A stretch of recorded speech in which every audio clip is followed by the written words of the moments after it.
گناہوں کی عادت چھڑا میرے مولا، گناہوں کی عادت چھڑا میرے مولا، مجھے نیک انسان بنا میرے مولا، گناہوں کی عادت چھڑا میرے مولا، مجھے نیک انسان بنا میرے مولا، جو تجھ کو جو تیرے نبی کو پسند ہے، جو تجھ کو جو نحمدہ ونصلی ونسلم علی رسولہ الکریم، اما بعد فاعوذ باللہ من الشیطان الرجیم، بسم اللہ الرحمن الرحیم۔ ربنا وبعث فیہم رسولا منہم یتلو علیہم آیاتک ویعلمہم الکتاب والحکمت ویزکیہم انک انت العزیز الحکیم۔ آمنت باللہ صدق اللہ العظیم وصدق رسولہ النبی الامین المختار الکریم، ونحن علی ذلک لمن الشاہدین والشاکرین والحمد للہ رب العالمین۔ اللہم صلی وسلم وبارک علی سیدنا ومولانا محمد وعلی آلہ واصحابہ وبارک وسلم، صلاۃ و سلاما دائما علیک وعلی آلک واصحابک یا رسول اللہ صلی اللہ تعالی علیہ وسلم۔ عزیزان ملت اسلامیہ، محترم ناظرین و سامعین کرام، قرآن کریم کے پہلے پارے کے 15ویں رکوع کی آخری آیت مبارکہ کو تلاوت کرنے کا میں نے شرف حاصل کیا ہے، جس کے معنی اور مفہوم کے تحت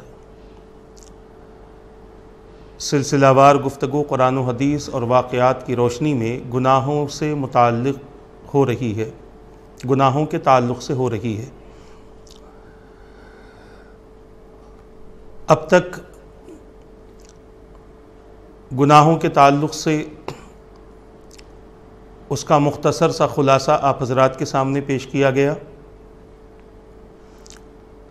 گزشتہ نشست سے ایک حدیث پاک کے معنی اور مفہوم کے تحت گناہوں سے کیا عذابات آتے ہیں اور کن گناہوں کی وجہ سے عذابات آتے ہیں، اس کے متعلق ایک سلسلہ شروع کیا گیا تاکہ ہمیں اس بات کا علم بھی ہو اور ہم اپنے آپ کو، اپنی آل اولاد کو، اپنے متعلقین کو اور اپنے جان پہچان والوں کو ان چیزوں سے بچا سکیں جن چیزوں کی وجہ سے عذاب آتا ہے۔ 15 باتیں ایسی ہیں کہ جن کا ظاہر ہونا اللہ کی طرف سے عذاب کے آنے کا سبب بنتا ہے۔ ان میں سے سب سے پہلی بات تھی کہ میرے آقا نے فرمایا مال غنیمت کو ذاتی ملکیت بنایا جائے گا، سمجھا جائے گا۔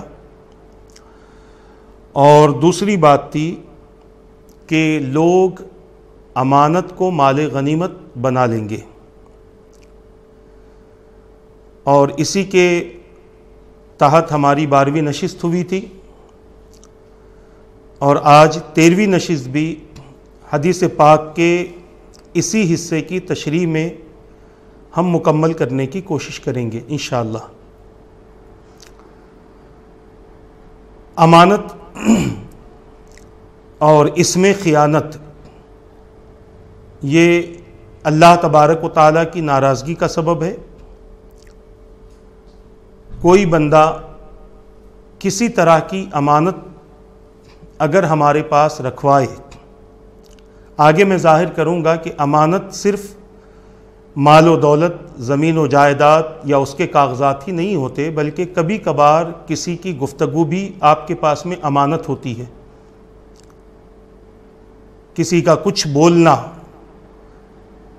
یہ بھی آپ کے پاس میں امانت ہوتا ہے۔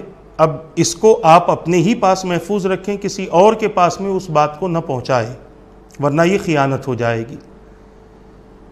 اسی طرح آگے حدیث پاک میں ہم پیش کریں گے کہ مرد کی غیر موجودگی میں عورت شریعت کے مطابق اپنی زندگی گزارتی رہے، یہ بھی ایک امانت ہے، اس میں کسی قسم کی خیانت نہ کرے۔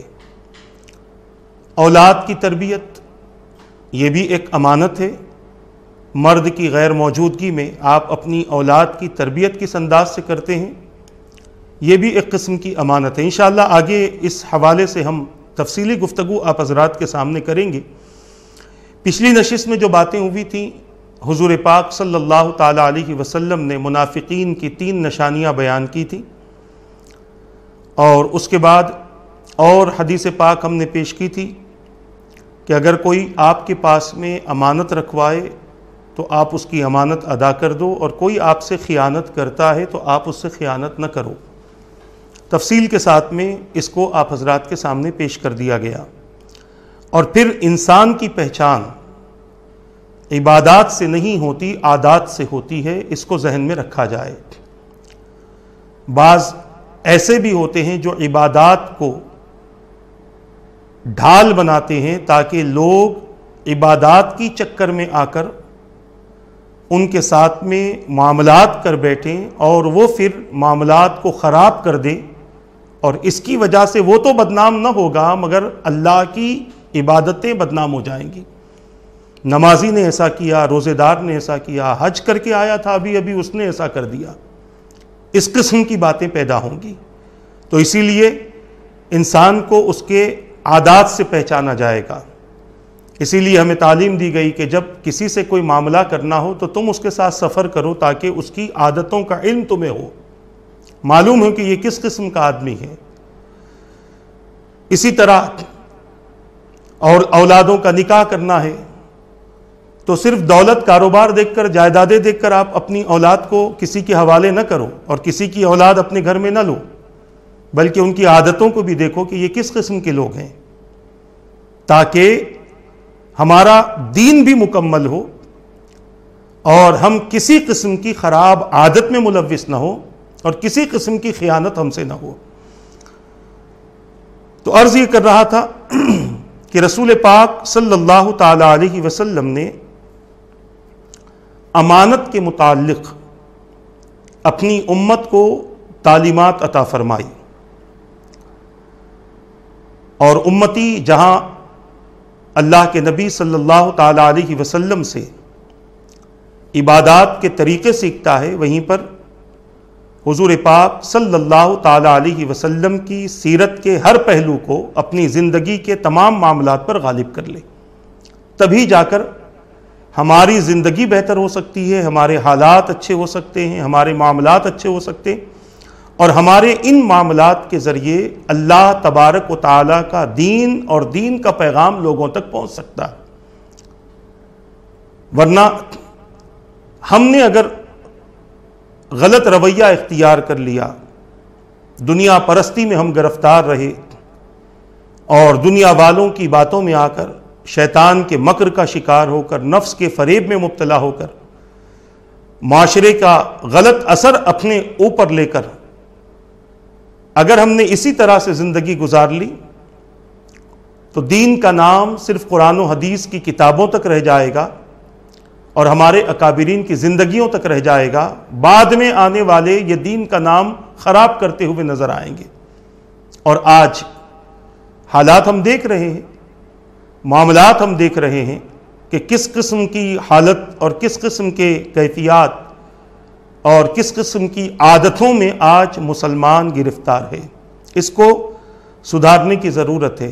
یہ نہیں کہ بگڑا ہوا سدھر نہیں سکتا، کوئی اگر بگڑا ہوا ہے تو آپ اسے چھوڑ دیں، یہ سدھر نہیں سکتا، ایسا ہرگز نہیں ہے۔ اگر وہ سدھرے نہ سدھرے، مگر پیغام پہنچانا یہ آپ کی ذمہ داری ہے، یہ آپ کا حق ہے۔ اگر آپ کی اولاد بگڑ رہی ہے تو وہ چونکہ آپ کے ماتحت ہے، آپ ہی کے دولت سے اس کی پرورش ہو رہی ہے، اس کی تعلیم آپ ہی کی دولت سے ہو رہی ہے، اس کی زندگی اور زندگی کے تمام معاملات، اس کی ضرورتیں آپ ہی کے ذریعے پوری ہو رہی ہیں، تو اب آپ کو یہ حق بنتا ہے کہ آپ اپنی اولاد کو درست کریں اور اس کو صحیح طور پر تعلیم دیں۔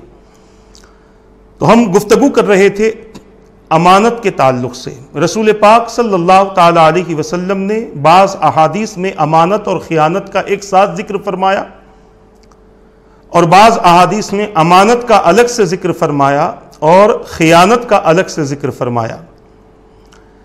ایک حدیث پاک پر ہم گفتگو کریں گے۔ میرے آقا صلی اللہ تعالی علیہ وسلم نے ارشاد فرمایا کہ بہت بڑی خیانت یہ ہے کہ تمہارا بھائی تم سے کوئی بات کہے اور وہ اس میں سچا ہو اور تم اس کو جھوٹا کہو۔ اس حدیث پاک کو مختلف محدثین کے علاوہ حضرت امام احمد ابن حنبل رضی اللہ تعالیٰ عنہ نے مسند میں ذکر فرمایا ہے۔ میرے آقا صلی اللہ تعالیٰ علیہ وسلم نے اس حدیث پاک میں اس بات کو ظاہر فرمایا کہ اگر کوئی تمہارا بھائی تم سے کوئی بات کہے اور اس بات میں وہ سچا ہو، اور پھر ہم یہ کہیں کہ تم جھوٹ کہہ رہے ہو، تو میرے آقا نے اس کو بھی خیانت سے تشبیہ دی ہے اور خیانت سے تعبیر فرمایا ہے۔ بہت ساری ایسے معاملات ہوتے ہیں کہ جس کے بارے میں ہمیں یقین ہوتا ہے کہ یہ سامنے والا سچ کہہ رہا ہے۔ محفلوں میں کبھی گفتگو ہوتی ہے تو کسی کو کمتر ظاہر کرنے کے لیے، کسی کو نیچا دکھانے کے لیے، کسی کو کمزور کرنے کے لیے، کسی کی عزت خراب کرنے کے لیے بعض ایسے افراد بھی ہوتے ہیں جو سامنے والے کے قول کا انکار کر دیتے ہیں، اور یہ سلسلہ کسی ایک دور کا نہیں ہے، بلکہ ہم دیکھتے ہیں کہ رسول پاک صلی اللہ تعالی علیہ وسلم کے ساتھ بھی یہ معاملہ ہوا۔ میرے آقا صلی اللہ تعالی علیہ وسلم نے حق کا پیغام لوگوں تک پہنچایا تو لوگوں نے معاذ اللہ حضور کو جھوٹا کہہ دیا۔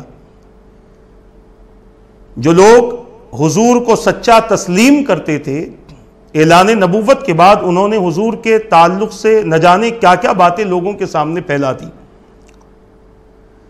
اسی طرح صحابہ کرام کا معاملہ ہے، ائمہ کا معاملہ ہے، تابعین، تبع تابعین کا معاملہ ہے۔ امام احمد ابن حنبل رضی اللہ تعالیٰ عنہ کے تعلق سے خود ہے، جب خلق قرآن کا مسئلہ اٹھا تھا اور آپ نے انکار کیا تھا اور کہا تھا کہ یہ اللہ کا کلام ہے، تو اس وقت کے بادشاہ نے آپ پر کوڑے بھی برسوائے تھے، کوڑے بھی لگوائے تھے، آپ کو قید میں بھی رکھا گیا تھا، صرف حق کہنے کی بنیاد پر، کیونکہ وہ بادشاہ کے قول کے خلاف ہو رہا تھا، بادشاہ کی سوچ کے خلاف ہو رہا تھا، اور بادشاہ کے جو حواریین تھے ان کی سوچ کے خلاف یہ گفتگو ہو رہی تھی۔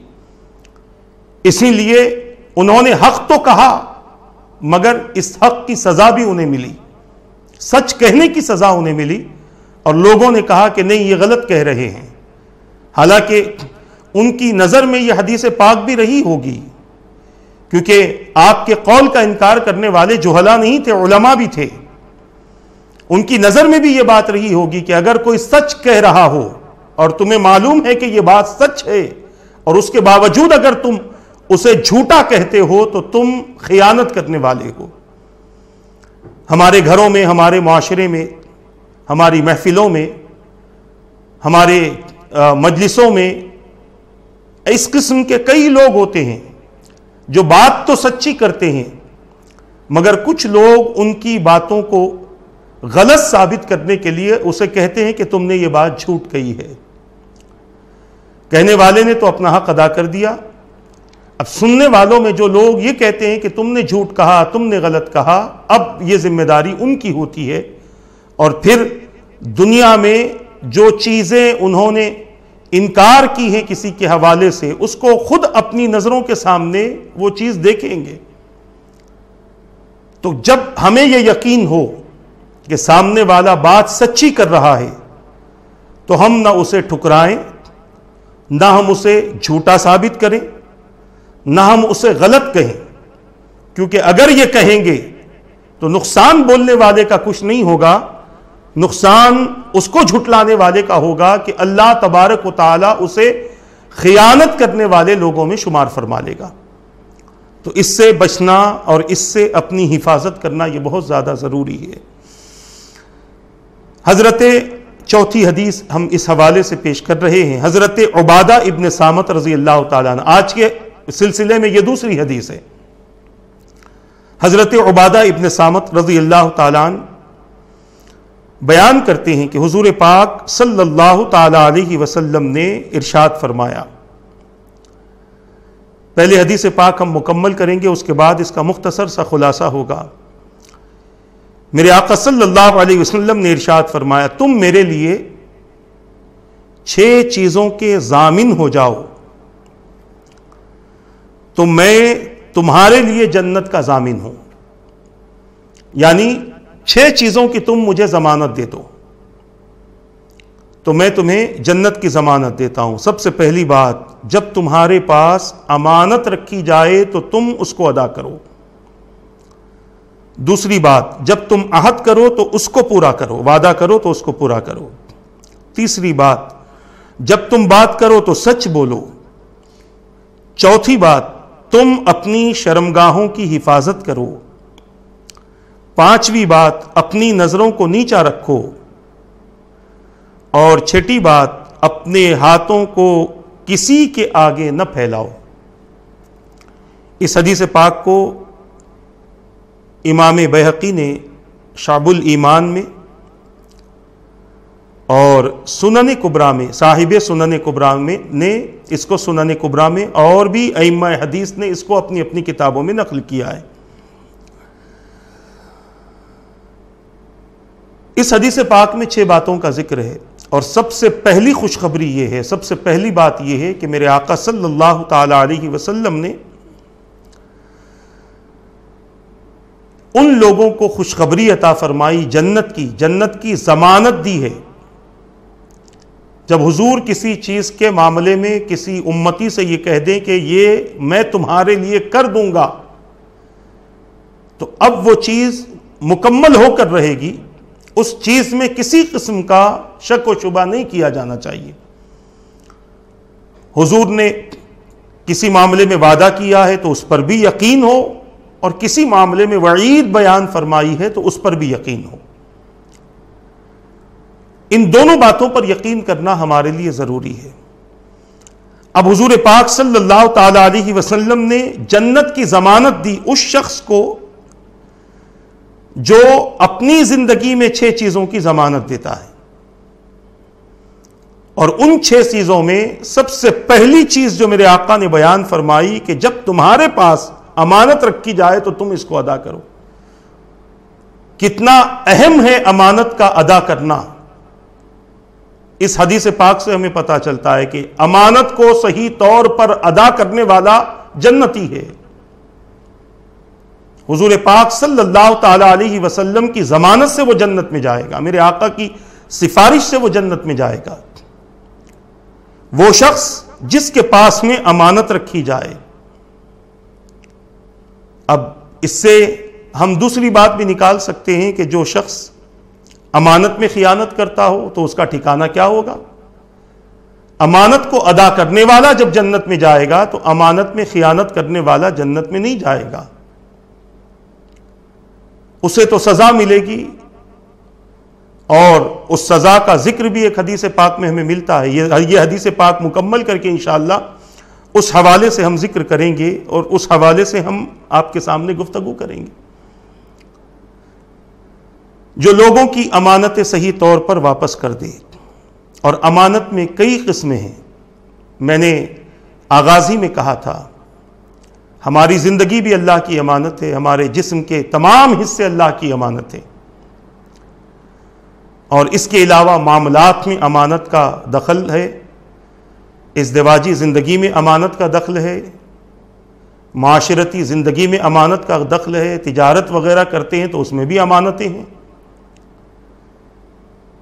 اور پھر ہمیں اگر کسی چیز کا ذمہ دار بنایا گیا ہے تو اس ذمہ داری کو بھی امانت کے ساتھ پورا کرنا یہ ہمارے لیے ضروری ہے.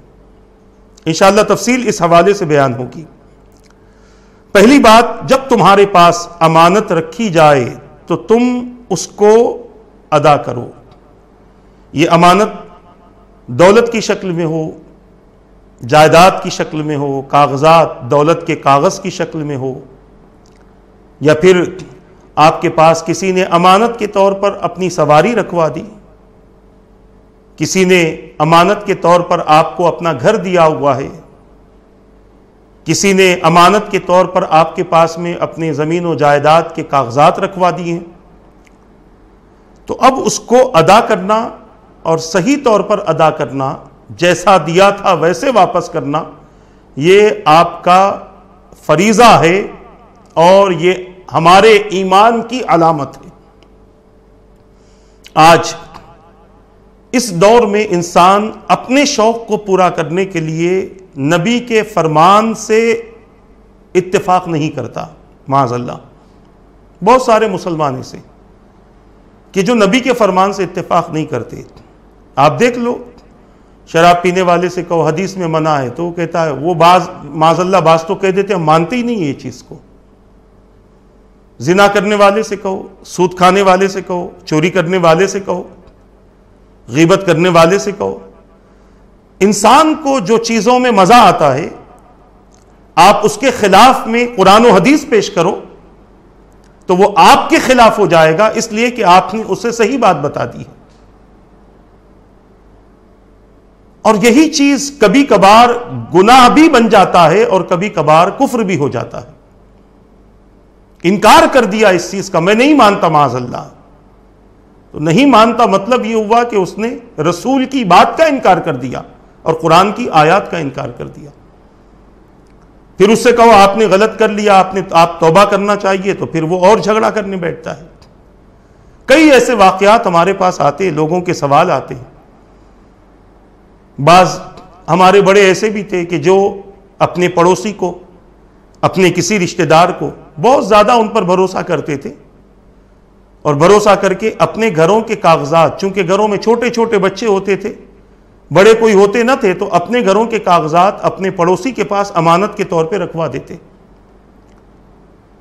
اور رکھوانے والے کا انتقال ہو جاتا تو پڑوسی کہتا ہے جائیداد میری ہے، میں نے ان سے یہ دیکھی ہمارے پاس میں کاغذات ہیں. نہ جانے کہاں کہاں جا کر کاغذات بنوا لیتے ہیں اور اپنے نام پر لے کر اس پر قبضہ کر لیتے ہیں. ہم کیا سمجھتے ہیں کہ یہ چیز، یہ گھر، یہ جائیداد، یہ زمین کیا زندگی بھر کے لیے ہماری ہے؟ ہمیں مرنا نہیں ہے، اللہ کی بارگاہ میں کوئی جواب دینا نہیں ہے. ایک حدیث پاک میں نے پڑھی تھی، ایک روایت میں نے پڑھی تھی کہ میرے آقا صلی اللہ تعالی علیہ وسلم نے ارشاد فرمایا. اس حدیث پاک کو اگر آپ ریکارڈ کر لیں اور ریکارڈ کر کے لوگوں تک پہنچائیں تو بہت اچھا ہے. آج جو لوگوں کے اندر شوق ہو چکا ہے کہ کسی کی جائیداد غبن کر لیں، کسی کا پیسہ کھا لیں، کسی کا مال کھا لیں، کسی کی دولت ہڑپ کر لیں، بھتیجا یتیم ہو گیا تو اس کا پیسہ کھینچ لیں، اس کو در در کا کر دیں، کسی کے پاس میں بہت زیادہ جائیدادیں ہیں تو اس پر جادو کروا دیں، اسے پاگل بنوا دیں اور اس کی جائیدادوں پر قبضہ کر لیں، زمین خالی دیکھی اس پر اپنا حق جما لیں. یہ بہت کڑوی باتیں ہیں، بعض لوگوں کو یہ بات ہضم بھی نہیں ہوں گی، اور بعض لوگ یہ باتیں سن کر ممکن ہے کہ مجھے بھی برا کہیں، مگر جو حق ہے وہ حق ہے، جو صحیح ہے وہ صحیح ہے. اس حدیث پاک کو سن لیں، اس کے بعد آپ مجھے جو کہنا ہے کہیں، یا پھر اپنے بارے میں جو سوچنا ہے وہ سوچ لیں. میرے آقا صلی اللہ تعالی علیہ وسلم نے ارشاد فرمایا، جس حدیث مبارکہ کا مفہوم یہ ہے کہ اگر کوئی شخص دنیا میں کسی کا اتنا مال کھائے گا جو مال 6 رتی کے برابر ہو، رتی کہتے ہیں ذرے کو، اور لغت کی کتابوں میں رتی کا معنی جو لکھا گیا ہے، رتی کا معنی یہ لکھا گیا کہ ایک ماسے کا 8واں حصہ، یا یوں کہہ لیں کہ 1 گرام کا 8واں حصہ، یا پھر دوسری تشریح رتی کی یہ کی گئی ہے کہ 8 چاول کے دانے کے برابر وزن، اس کو ایک رتی کہتے ہیں. اب 6 رتی کا مطلب ہے 48 چاول کے دانے. اور اس کا وزن کیا ہوگا آپ بتائیں؟ مشکل، میں جہاں تک سمجھتا ہوں مشکل سے 1 تولہ 10 گرام اس کا وزن ہوگا. 20 گرام ہوگا، 50 گرام تو ہو بھی نہیں سکتا.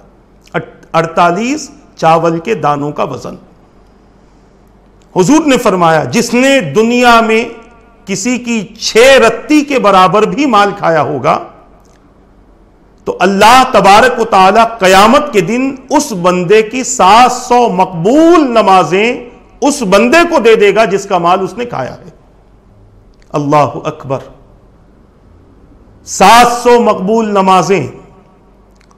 اور نمازوں کو مقبول کرنے کے لیے طہارت صحیح ہو، غسل صحیح ہو، وضو صحیح ہو، اور پھر جب مسجد میں جائیں تو مسجد میں کسی اور کا خیال نہ ہو بلکہ اللہ ہی کا خیال ہو، خشوع و خضوع مکمل رہے.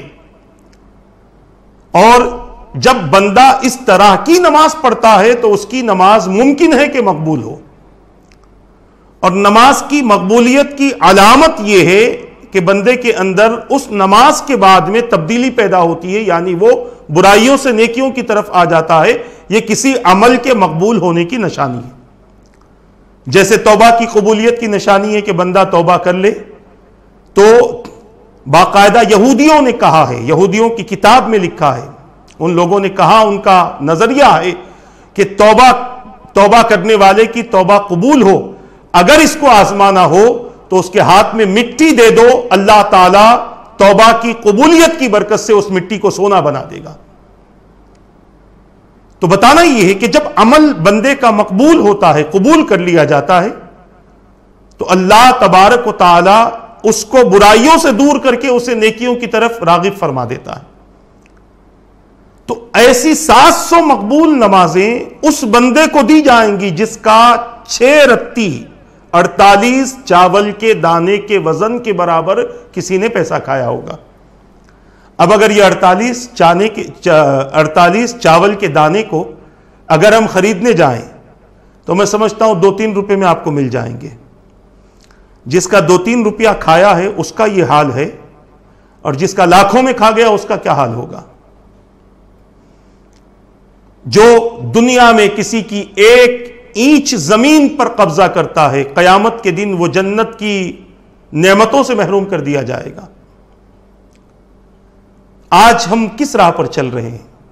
دنیا ہی کی زندگی کو ہم نے سب سمجھ لیا، اور دنیا ہی کی زندگی کو ہم نے جنت نما بنانے کی کوشش کی. انسان دنیا میں کیسے سے کیسی چیزیں خرید لے. اپنا مکان بنانے کے لیے وہ دبئی سے سامان لے کر آئے، اپنا مکان بنانے کے لیے وہ یورپ سے سامان لے کر آئے، مگر اس کے باوجود دنیا کا کوئی مکان جنت کے کسی گھر کے برابر نہیں ہو سکتا. اس گھر کو چھوڑ دیا اور اس گھر کو ہم نے پسند کر لیا.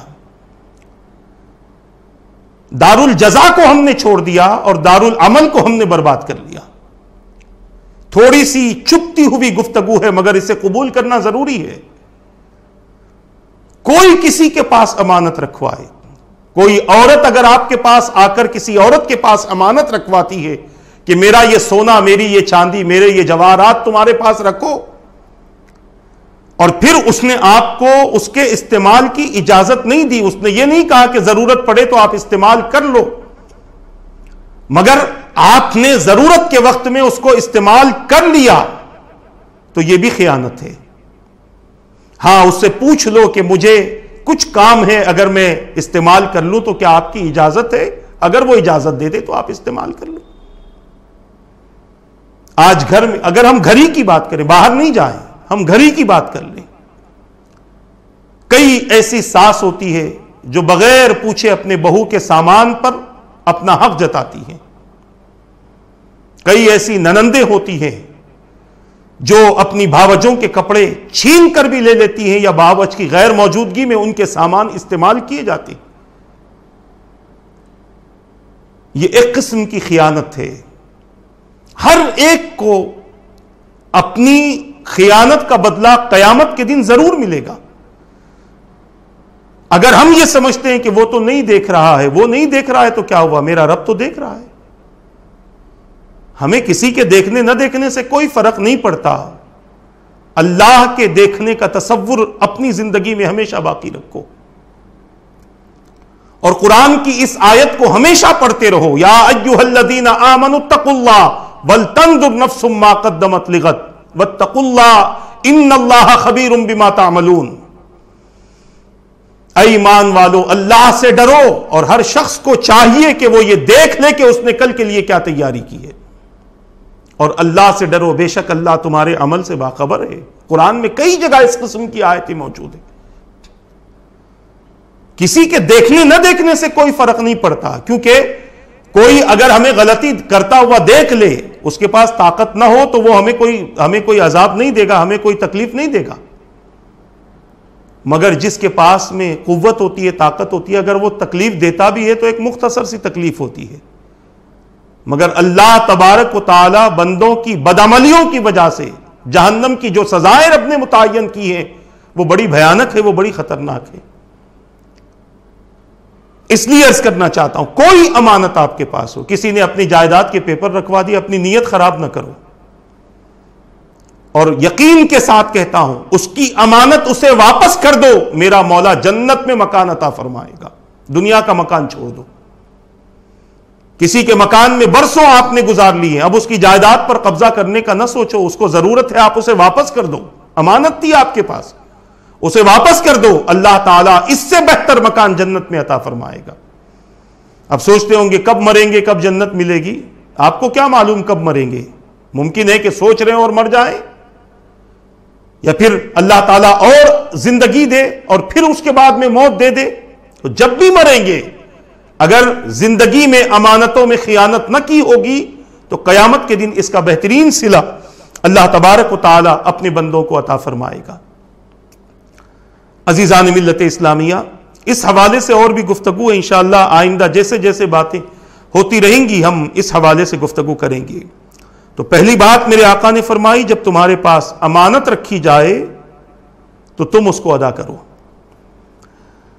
دوسری بات میرے سرکار نے فرمائی کہ جب تم وعدہ کرو تو اس کو پورا کرو، اور یہ بات پچھلی حدیث میں بھی آئی تھی، منافقین کی جو علامتیں ہیں کہ وہ وعدوں کو پورا نہیں کرتا، بات کرتا ہے تو جھوٹ بولتا ہے، امانت رکھی جائے تو خیانت کرتا ہے۔ اس میں تیسری بات اسی حدیث سے متعلق ہے، اس میں یہ تھا کہ منافق کی علامت ہے کہ جب بات کرے تو جھوٹ بولے، اور جنتی کی نشانی یہ ہے کہ جب بات کرے تو سچ بولے۔ امانت کو پورا کرے یہ جنتی کی نشانی، وعدے کو پورا کرے یہ جنتی کی نشانی، اور جب بات کرے تو سچ بولے یہ بھی جنتی کی نشانی۔ کسی سے آپ کوئی وعدہ کریں، اس کو پورا کیا جائے، جائز اور حلال کاموں میں، یہ بات ذہن میں رکھ لیں۔ ممکن ہے کہ بہت ساری لڑکے اور بہت ساری لڑکیاں اس پروگرام کو دیکھ رہی ہوں گی، یا ان کے ذمہ دار اس پروگرام کو دیکھ رہے ہوں گے، تو یہ بتا دیں کہ اگر کسی لڑکی نے کسی لڑکے سے وعدہ کیا ہے، حالانکہ ان کا کوئی رشتہ نہیں ہے، حرام و ناجائز کام کے لیے ملاقات کا وعدہ کیا، تو اس وعدے کو پورا کرنا اس ضمن میں نہیں آتا۔ کوئی یہ نہ سمجھے کہ مولانا نے بتا دیا وعدے کو پورا کرنا ہے تو میں نے فلاں لڑکے سے وعدہ کیا تھا وہ پورا کروں، میں نے فلاں لڑکی سے وعدہ کیا تھا وہ پورا کروں، اس قسم کی سوچ نہ ہو۔ ایک بات میرے ذہن میں آ رہی ہے، وہ میں آپ کے سامنے عرض کر دوں۔ ایک اللہ کے برگزیدہ بندے ایک راستے سے بارہا گزرتے تھے، ایک عورت روزانہ انہیں دیکھتی تھی۔ ایک مرتبہ اس عورت سے رہا نہ گیا کہ میں روز دیکھتی ہوں یہ مجھے نہیں دیکھتے۔ اس نے ایک چٹھی لکھی اس اللہ کے برگزیدہ بندے کو۔ اس چٹھی میں یہ تھا کہ میں روزانہ آپ کی منتظر ہوں، آپ کو دیکھتی ہوں، مگر آپ ہیں کہ آپ مجھے دیکھتے نہیں ہیں، آخر کیا وجہ ہے؟ میں تو یہ چاہتی ہوں کہ میری خواہش پوری ہو۔ اس اللہ کے برگزیدہ بندے نے جواب لکھا، اور اس جواب میں یہ لکھا کہ اے اللہ کی بندی، اللہ سے ڈر، کیونکہ جب بندہ پہلی مرتبہ غلطی کرتا ہے تو اللہ تبارک و تعالی اس کی غلطی کی اس انجان میں اور غیر محسوس طریقے سے غلطی کرنے کی وجہ سے اسے معاف فرما دیتا ہے۔ جب بندہ دوسری مرتبہ غلطی کرتا ہے تو اللہ تبارک و تعالی اس سے درگزر فرما دیتا ہے، اس غلطی کو بھی معاف فرما دیتا ہے۔ مگر جب بندہ تیسری مرتبہ غلطی کرتا ہے تو اللہ تبارک و تعالی اس پر ایسا غضب میں آتا ہے کہ دنیا کی کوئی طاقت اللہ کے غضب سے اسے بچا نہیں سکتی۔ تو میں یہ عرض کرنا چاہتا ہوں، آپ یہ نہ سمجھے کہ مولانا نے کہہ دیا کہ وعدہ کرو تو پورا کرو، ہم نے تو واٹس ایپ پہ میسج کر دیا ہے، اس نے ہمیں واٹس ایپ پہ میسج کر دیا ہے، فیس بک پر ہم نے اسے کہہ دیا ہے، ہم نے دیگر ایپس کے ذریعے اس سے وعدہ کر لیا ہے کہ ہمیں آنا ہے، اب مولانا نے چھوٹ دے دی ہے، معاذ اللہ، یہ ہرگز چھوٹ نہیں ہے، بلکہ وہ وعدہ کہ جس سے ناجائز کام اور برے اعمال کی تکمیل ہوتی ہو، وہ وعدہ نہیں بلکہ وہ گناہ ہے۔ اس قسم کے وعدے کی بات نہیں ہے، بلکہ یہ وعدہ وہ ہے کہ جو جائز اور حلال طریقے سے کیا جائے۔ اس وعدے کو پورا کرنا بندے کے لیے ضروری ہے۔